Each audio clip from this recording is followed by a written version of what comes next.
ඒ රජ්ජුරුව දූෂිත වුණාම එයාගේ අධිකරණය එතකොට එයාගේ පුරෝහිත ඒ කට්ටිය ඇමතිවරු දූෂිත වෙනවාමයි. ඊට පස්සේ ඊට පහළ නිලධාරීන් දූෂිත වෙනවා.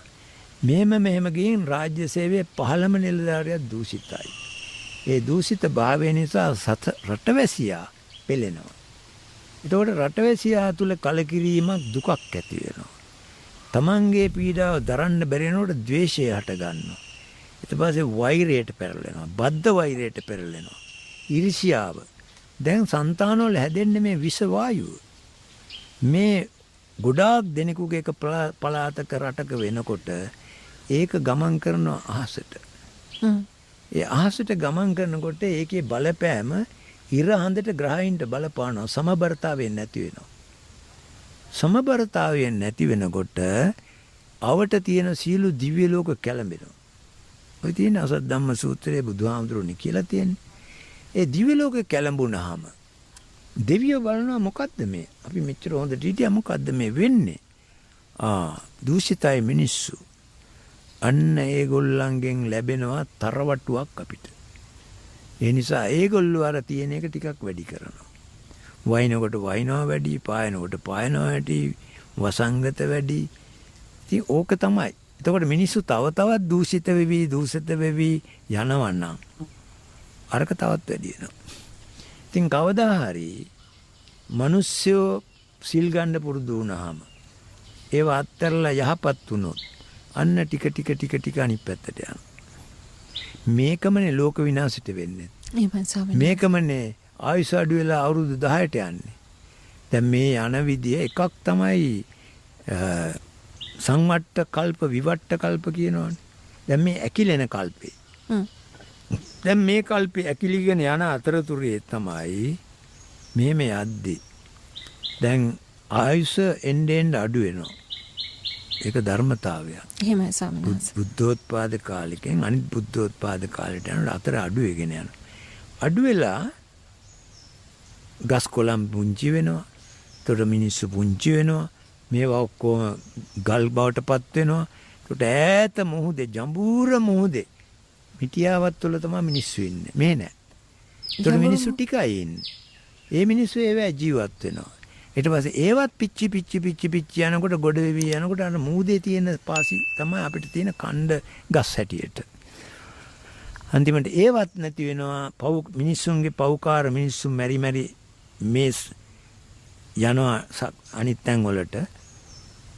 ඒ සුදුසු තැන් වලට පව්පින් අනුව දේවත්වයට යන අය ඉන්නෝම ගිහිල්ලා අන්තිමට නෑ අවුරුදු 10ට යන කල් යනවා. එතකොට එතරම් පහලට යන්නේ නෑ. අවුරුදු 10ට ගිහිල්ලා එතෙන්දී ඇති වෙනවනේ අර මුර්ගසම් වර්ෂාව කියන එක. එහෙමයි ස්වාමීනි. මේ මුර්ගසම් වර්ෂාව ඇති වෙන්නේ එතකොට පොළොවට මුකුත් වෙන්නේ නෑ. සාමාන්‍යයෙන් දුර්වලයි ගස් පුංචියි. එතකොට මේ විවිධ වෙනස්කම් තියෙනවා. එතකොට පුංචි ගස් යට පුංචි මිනිස්සුනේ ඉන්නේ. එහෙම ගිහිල්ලා අර දෙවියෝ ඇවිල්ලා කියනවානේ ඔන්න මුර්ගසම් වර්ෂාව මේ පොයට එනවා. තෙමෙන්න එපා. දෙවියෝ ඇවිල්ලා මනුස්ස වෙස්යෙන් ඒක දෙනවා. ඒ දෙවියන් මනුස්ස අතරේ ලොකු සම්බන්ධයක් තියෙනවා. ඒ දුන්නාම නුවණ ඇති මිනිස්සු පින්වන්තයෝ ඒක පිළි අරගෙන ඒ පොයේ ඉඳලා ඊගාව පොයට එනකල් යන්නේ නැහැ. දවස් 7යි මං හිතන්නේ.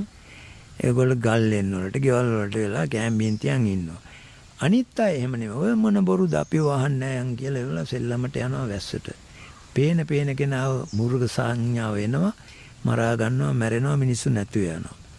ඊට පස්සේ සතියකට පස්සේ අරගොල්ලෝ ආවහම බලනවා කවුරුත් නැහැ අපි තනි වෙලා. අන්න සෙනෙහේ උපදිනවා ඉන්න කෙනාට. ඒ සෙනෙහේ උපදින නිසා මේ පරම්පරාවෙන් පරාවට ආයෙත් අවශ්‍ය වැඩි වෙනවා. ලක්ෂ 2ක් 3ක් 4ක් ගිහිල්ලා ආයි ඔය වගේම ප්‍රශ්නයක් හින්දා ආපහු හැරෙනවා. මහා සම්මත රජුරවන්ට අමතක වෙනවා වැඩි හිටියන්ට යමක් දෙන්න. එක්කෙනෙක් හොරකම් කරනවා. එයාට දඬුවම් කරනවා. අන්න එතනින් තමයි ආපහු හැරෙන්නේ මේ ද්වේෂයට. ආය අඩු වෙනවා. එතකොට ලක්ෂයෙන් 15ට එනකොට තමයි බුදුවරු පහළ වෙන්නේ. අපේ අනිත් බුදුහාමුදුරුවෝ අවුරුදු 80දී. අපේ කස්සපහාමුදුරුවෝ 20000දී. දැන් අපේ ඔය බුදුහාමුදුරුවෝ පින්වම් පාවට පස්සේ ආයි නෑ ලෝකෙ විනාශ වෙනවා. අර කිව්ව විදියට මූදත් මෙවලා පිච්චිලා ඔක්කොම වතුරත් වැහුණාම මම දැක්ක සූත්‍රයේ තියෙනවා මේ ඇඟිලි තෙමඬුවත් වතුර නැති වෙනවා කියලා. ස්වාමීන් වහන්සේ මහා මූදේ මේ ඇඟිලි තෙමඬුවත් වතුර නැහැ. එතකොට මිනිස්සු මෙරි මේවා පිච්චි පල්ලෙහාට ගිහින් මේ මූද අයිනේ මූදත් ගොඩ වෙලා මූදෙත් විශාල ජඹුරේ තමයි අපේ මිටියාවක් තියෙන්නේ එතකොට. ඉතින් ඒවත් වෙලා ඒක හින්දෙනකොට මිනිස්සු ඉවරයි. ඊට පස්සේ හුළඟ එනවා. හුළඟ අවුව දෙකම එනවා. ඉස්සෙල්ලා මම හිතන්නේ හුළඟේ අවුව එන්නේ. මොකද අර ඈත තියෙන ඉර ලං වෙනවා. එතකොට මේක පිච්චෙනවා. පිච්චුණාට පස්සේ හුළඟ ඇල්ල ඔක්කොම නැති කරනවා. ඉතින් නැති කරනකොට අර මේකේ ඉන්න පින්වන්තයෝ ආබස්රේට යනවා. පෞකාරයෝ පිටසක්වල අපාය ආදියට යනවා. පින්වන්තයෝ උඩට යනවා. ඉතින් ඊට පස්සේ ඕක කල්ප බොහෝ කාලයක් තිබිලා ආයි උතනම හැදෙනවා. කොහොමද උතනම හැදෙන බව දැනගන්නේ? උතනම හැදෙනවා කියලා දැනගන්නේ කොහොමද? මේ පොළව මෙතනින් නැති වෙලා මෙතනම හැදෙනවා කියලා දැනගන්නේ කොහොමද? දැනගන්නේ මෙහෙමයි. අපේ මේක පිච්චිලා ඉවරනාම චාතුම් මහරජා ඊට පස්සේ තාවතින්සේ යාමේ තුසිතේ නිම්මාන රති පරිනිමිත වසවත් ඊට පස්සේ පරිත්ත සුභ අප්පමාන සුභ මේ බ්‍රහ්ම ලෝක තුනයි. එතකොට බ්‍රහ්ම පාරිසජ්‍ය පුරෝපිත මහා බ්‍රහ්ම තුනක් පිච්චෙනවා. ඊට උඩින් තියෙනවා පරිත්තාබ අප්පමාන බව. ඒ දෙකත් පිච්චෙනවා. ආභස්සරේ ඉතුරු වෙනවා. එතකොට ආභස්සරේ තියෙන මේක වටේටම තියෙන ආභස්සර බ්‍රහ්ම ලෝකේ. ඊට වඩා ඊගාවෙක ඊට වඩා ඊගාවෙක. එතකොට දැන් මේකේ හිටපු බ්‍රහ්මයාත් උඩ ඉන්නේ. බුදුහාමුදුරුවෝ කියන්නේ මේක. මෙහෙම ඉඳලා කාලයක් යනකොට බ්‍රහ්මයාට මතක් වෙනවා මෙතන ජීවි ලෝකයක් තිබුණා. මෙතන තව එකක් තිබුණා. මෙතන බ්‍රහ්ම ලෝකෙ තිබුණා. මම හිටියේ පහළ. මෙතන බ්‍රහ්ම ලෝකයක් තිබුණා. මමයි ඒකේ අධිපතියා. අනේක ලැබෙනවා නම් හොඳයි කියලා හිතා ඉන්නකොට මේ බ්‍රහ්ම ලෝකෙ වැඩෙනවා. ආබස් ඒ කියන්නේ අර සිතුවිල්ලත් එක්ක ස්වාමීන් වහන්සේ. සිතුවිල්ලත් එක්ක කොහොම කාලයක් කරන්න ඕනේ. වැඩිලාම එයාගේ කර්මයේ ඉවරලා චුත වෙනකොට මෙතන උපදිනවා. එතකොට දන්නවා මමයි මේකේ අංගයා මම තමයි මේක මැව්වේ කියලා එයා මාන්නෙන් ඉන්නවා. ඉන්න ගමන් හිතනවා මේකේ මේ අය හින්දා මෙහෙම වෙනව කෝ නෑ. එතකොට අර බෑන් චුත වෙන අය පහළ වෙනවා කර්මානුරූප. මම තමයි මැව්වේ. බ්‍රහ්මයා ඉතින් හිතනවා මම මැව්වා කියලා. ඔය දෙවියන් වහන්සේ කියන්නේ ඕකයි. මැව්වා කියන්නේ. ඔහොම ඇවිල්ලා ඊට පස්සේ ඒ බ්‍රහ්මීන්ටත් හිතෙනවා මේ පහළ දිව්‍ය ලෝකෙ තිබුණානේ. ඒකත් ඔහොම ඇවිල්ලා මනුස්ස ලෝකෙ හිතනවා. අන්න එතකොට මේක මැද්ද හරියටම අර ආබස්සරේ වට කරලා තිබිලා එක ඇරිලා හරියටම තිබුණු තැන ටික මීදුමක් හැදෙනවා. මීදුම තව මෝරනකොට ජෙල් එකක් හැදෙනවා.